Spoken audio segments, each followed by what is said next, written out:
По повод празникот Рамазан Бајрам, викендов во Гевгелија, поточно во прифатниот транзитен центар Винојук, беше спроведена хуманитарна акција доделување на прехранбени производи за лицата бегалци кои престојуваат во овој центар.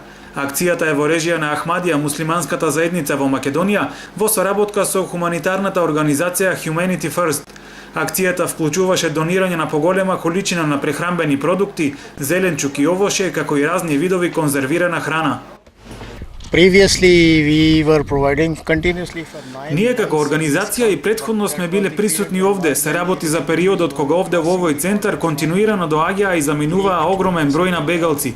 Humanity First ја имаше истата цел како и сега, несебично помагање на тие луѓе како со храна, така и со медицински производи.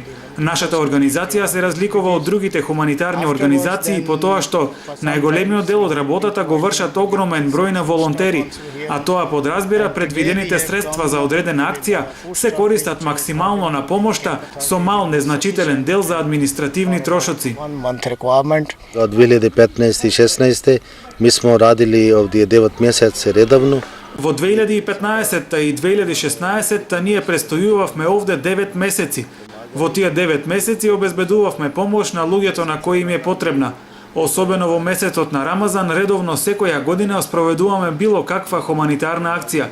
Еве ја користам вашата телевизија да упатам еден апел до сите оние на кои Бог им дал повеќе, да се обидат да одвојат само мал дел од своето богатство и да го споделат со сиромашните кои имаат искрена потреба од помош.